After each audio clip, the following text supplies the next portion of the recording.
Hello, everyone. I am Sean, and welcome once again to my Horror Corner. Like I say every time, and I'm going to keep saying it every time, I want to begin by thanking you so much for watching my video today. I do really appreciate that. So, thank you for taking the time to listen to me, and a special thank you to everyone who has hit that subscribe button. Saw the numbers go up a little bit more in the last few days, so I really do appreciate that. They're not staggering by any means, but I really do appreciate people subscribing to the channel and supporting me while I do this. And it just means a lot to me. So thank you all so much. Um, Today, first video really of 2025, with the exception of the 2025 preview that I did here a while back. But today, we are going to be talking about Nosferatu. Um, I had been really excited to see this film. I did not get to go see it Christmas Day quite like I planned, but I did get to go see it just within about a week or so after. And yeah, we'll get into my thoughts on it a little bit later. I had seen the original one time, the silent film from back in 1922, and you know, there was a point in my life where I was not a fan of silent films at all, and that changed probably, I'd say, a couple years ago.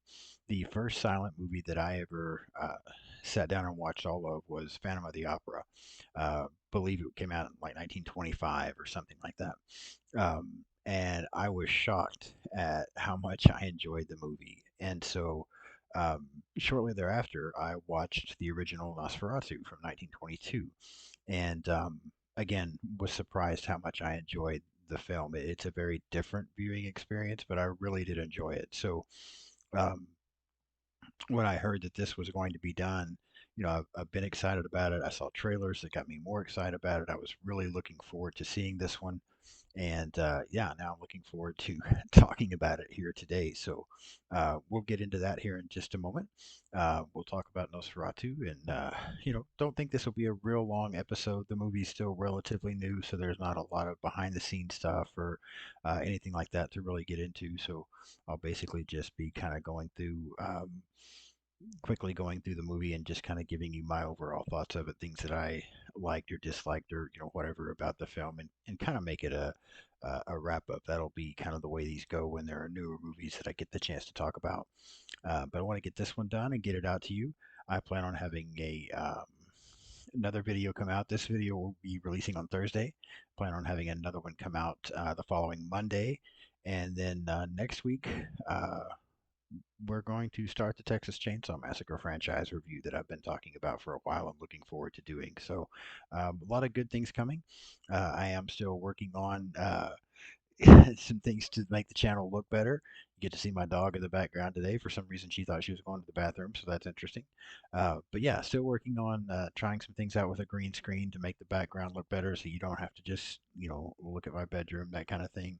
Um, but yeah, just looking forward to seeing what I can do this year to make the channel look better, and continue to get more videos out, better quality videos out, and just do a better job this year as I continue on this YouTube journey. So that's the plan going forward. And if you haven't hit that subscribe button yet, then I hope that you will do so and follow me along this year. I think this is, I love talking about horror. I think this is a lot of fun for me, regardless of whether anybody's subscribed or not. But when you do, that makes me feel a little bit better, like somebody's actually listening out there. So let's get into Nosferatu. So if you don't know the plot, I mean, it's basically Dracula, right? But if you don't know the plot, I'll just give you kind of a brief plot synopsis.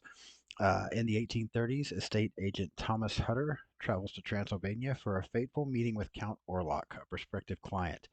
In his absence, Hutter's new bride, Ellen, is left under the care of their friends, Frederick and Anna Harding. Plagued by horrific visions and an increasing sense of dread, Ellen soon encounters an evil force that's far beyond her control. Again, basics of Nosferatu, and again, I think most people probably know that it is a slightly different version of Dracula. But so the movie was released, as we said, December 25th of 2024, directed by Robert Eggers, screenplay by Robert Eggers, based on the original film, the German silent film from 1922, Nosferatu. The movie was produced by Jeff Robinov, I believe is how you say that. We all know I'm terrible with names. John Graham, Chris Columbus, Eleanor Columbus, and Robert Eggers. Cinematography done by Jaron Blaschke. Music by Robin Carolan.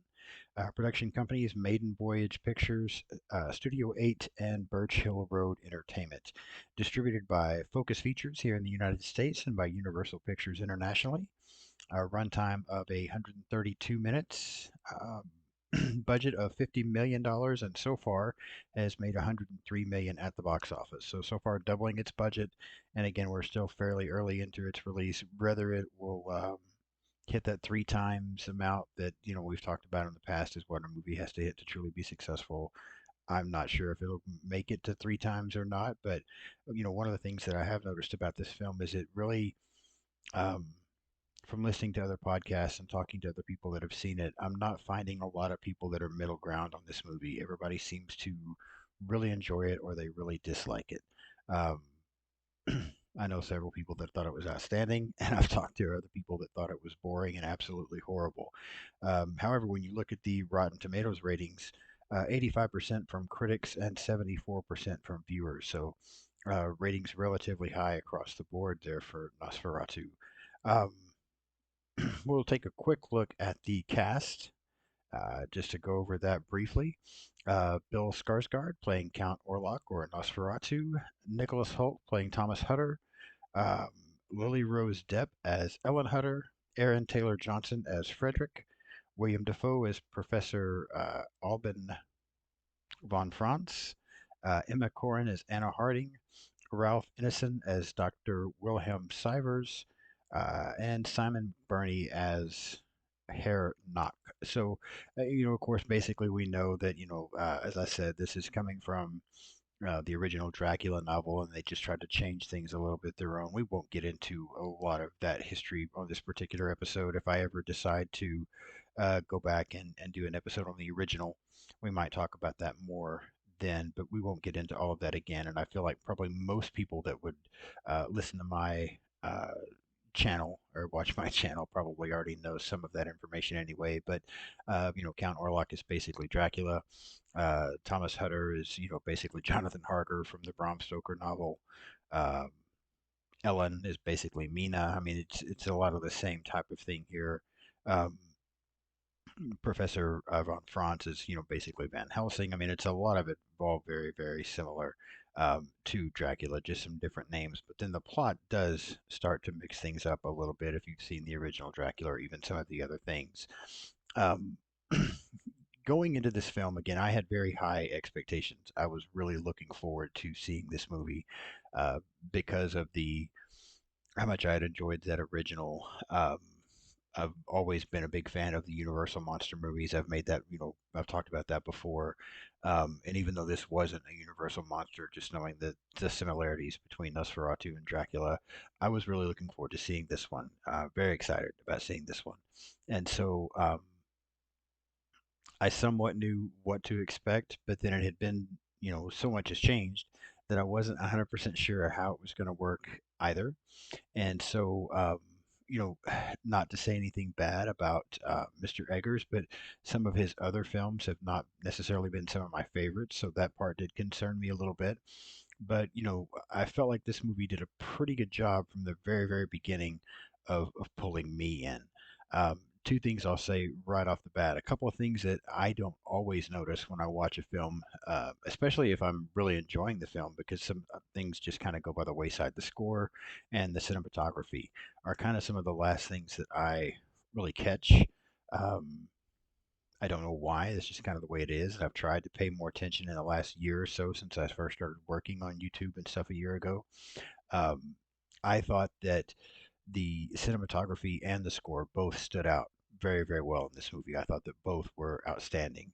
I thought all of the performances were outstanding. I thought Count Orlok looked incredibly creepy, and that's one of the things that I really wondered about going into the film is how would he look? Would they be able to um, capture the look of the original Orlok from the original film, or would they do something different? Because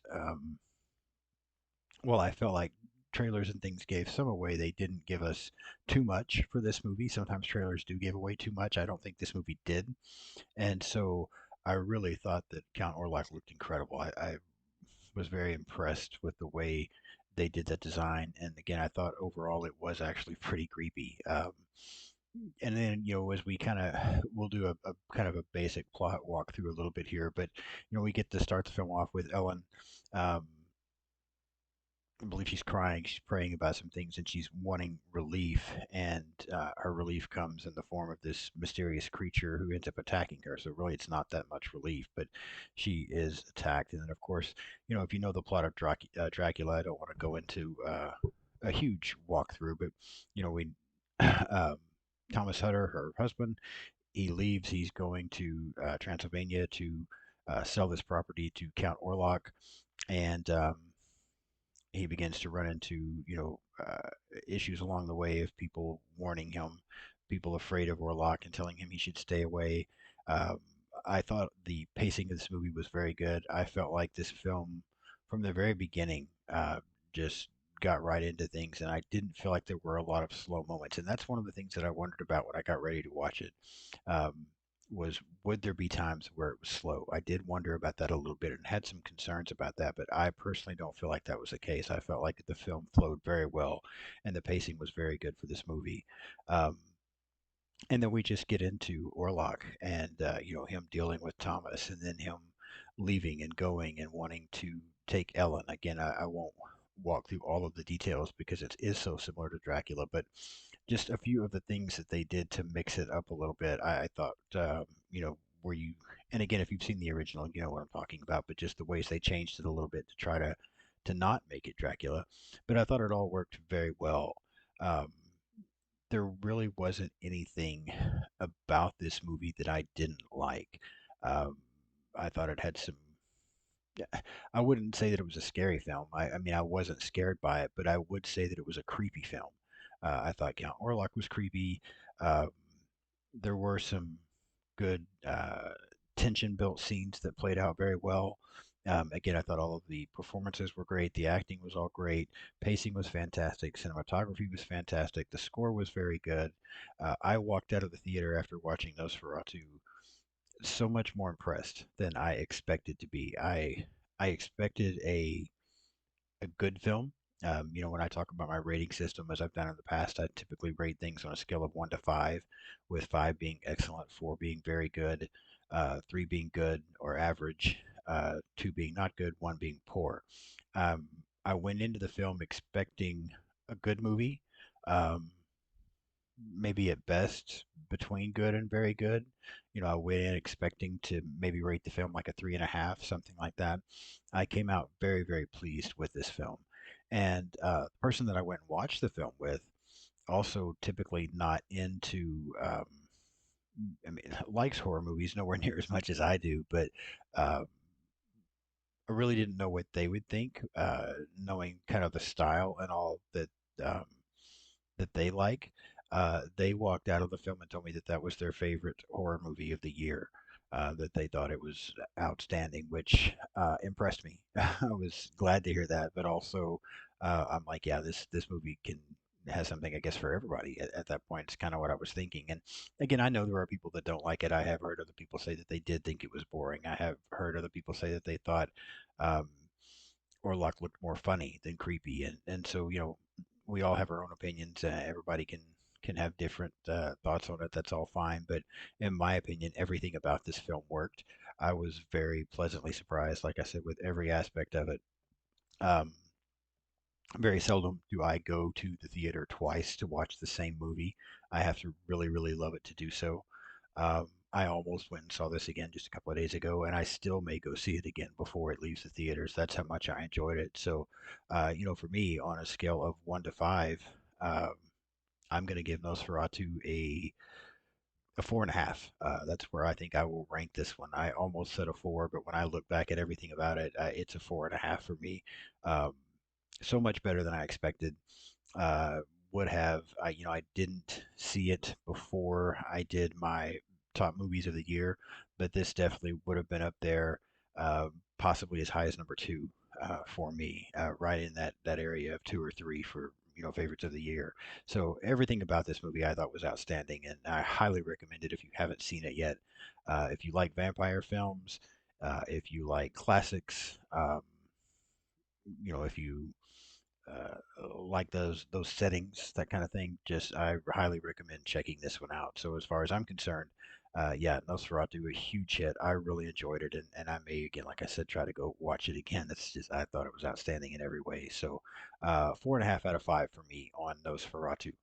Like I said, just wanted to make this a short episode just to cover this one. Whenever I cover a newer film, I won't have as much background information, that kind of thing. So I'll just kind of come on and uh, just briefly talk about, my thoughts on the movie. And so that's what this was today. But yeah, outstanding movie. Highly recommended if you haven't seen it yet. And if you have, I want to know what you think. So leave me some comments. Hit the like button if you enjoyed today's video. Let me know what you think about Nosferatu. And if you haven't subscribed yet, please do so. Hit that subscribe button as well and follow me along. Um, I know the last couple of videos have been a little shorter with the way I've done some things, but yeah, as we get into some other things, especially this Texas Chainsaw Massacre franchise review here in about a week or so, those videos will definitely be a little bit longer because I plan on going into a lot of detail um, about the film, just in every possible way. So some of the videos will definitely be a little longer than what you've seen on these last two when you think I was just rushing everything. But yeah, hit that subscribe button. Follow me on social media. You can find me on Blue Sky, Instagram, TikTok, X, which used to be Twitter, all at Sean's Horror Corner. I'll be back in just a couple of days with another episode. And then, like I said, coming later next week is the Texas Chainsaw Massacre franchise review, getting started on that, where we're going to go through all of the Texas Chainsaw Massacre movies, talk about each one of them in great detail, and talk about Leatherface as a character and where he ranks amongst the slasher villains. And then, of course, wrap it up with kind of ranking those films once I get through all of them. So, really looking forward to talking about that here in the very near future. And like I said, I'll be back in a couple of days to talk about one more movie with you before we do that. So, I will see you in a few days. And yeah, everybody take care.